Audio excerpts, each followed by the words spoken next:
I just took my first Spirit Airlines flight recently. Anyone else almost died? Oh yeah, what a beautiful airline. Like zero security. I just walked right up onto the plane. The guy's like, "Where are you heading?" I was like, according to the email I got, I'm going to Albuquerque for $12.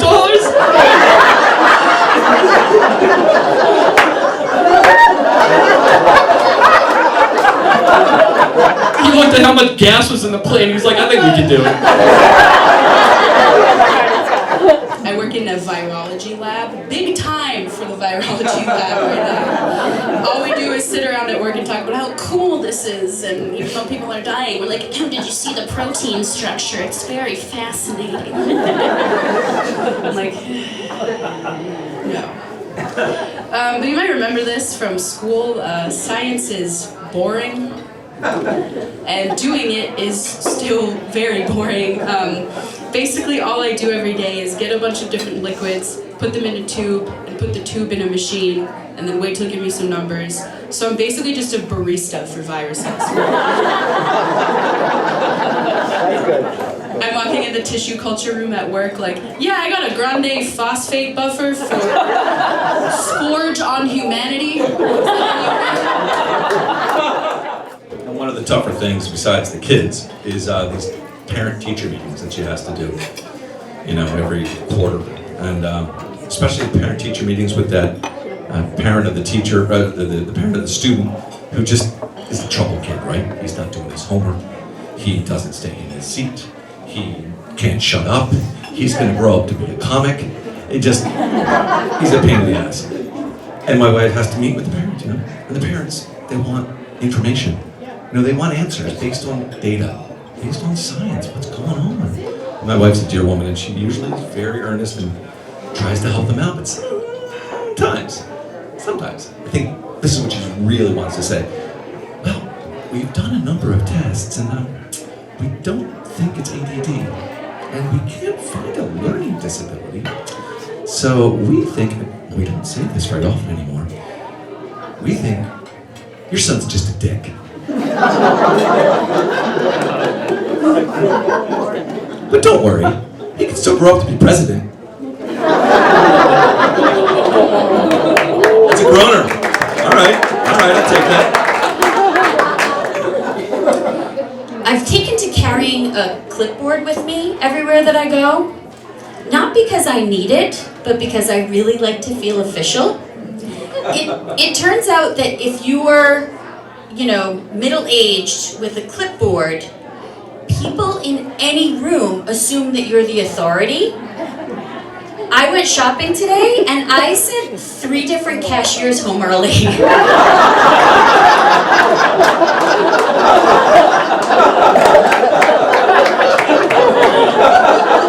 When I was 11 years old, I was kicked out of the Girl Scouts of America. Yeah, because my troop leader hated me. My parents would say, "Kathleen, Mrs. Sullivan didn't hate you. Mrs. Sullivan was going through an ugly divorce, and you reminded her of Mr. Sullivan."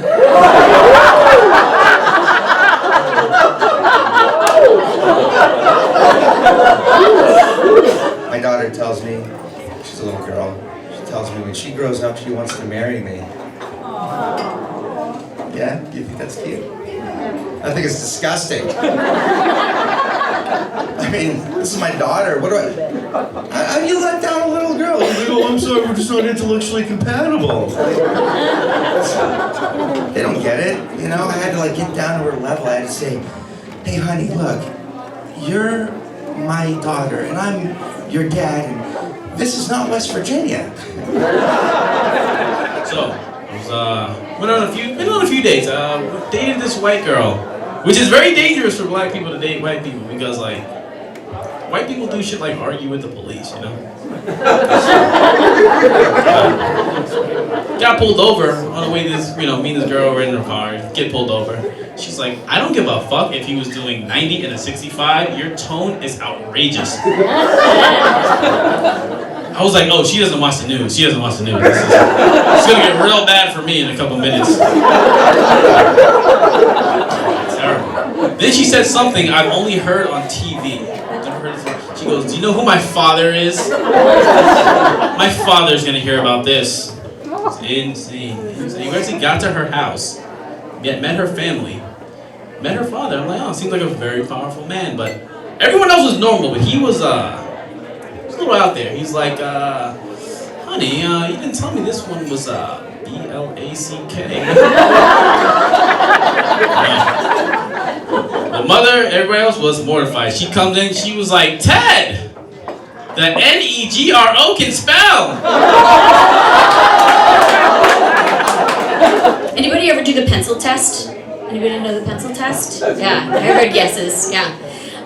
That's, if you don't know, that's if you put a pencil under your boobie and it falls out, you've passed the pencil test. And if it stays there, you've failed the pencil test. You are not working.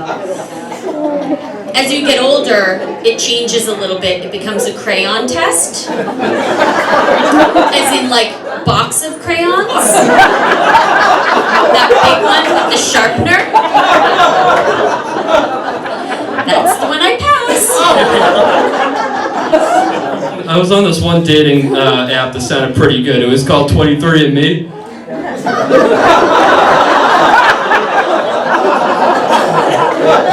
I thought it was a little weird. I first signed up. They're like, fill this cup with your DNA. I'm like, this is moving a little fast. So I did it. It took like a month. I finally got my results after 2 months. It just turns out I'm part Native American. So I was like, this is bullshit. I threw the envelope out of my car into the woods. And then just like a single tear rolled down my left eye. I was like, what the? It's the most accurate goddamn dating site. Not McDonald's though. No, I do not care for their fries or the elderly gangs that hang out there. Alright, so you've been to McDonald's at 10:30 in the morning. That's not a garden club, that's a gang.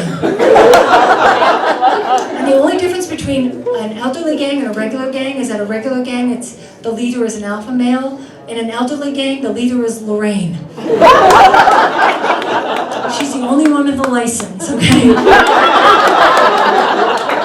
But it doesn't matter, a gang is a gang and the same rules apply. You don't mess with their money or their drugs, and you stay off their turf. Ba-da-ba-ba-ba, get the fuck out of here.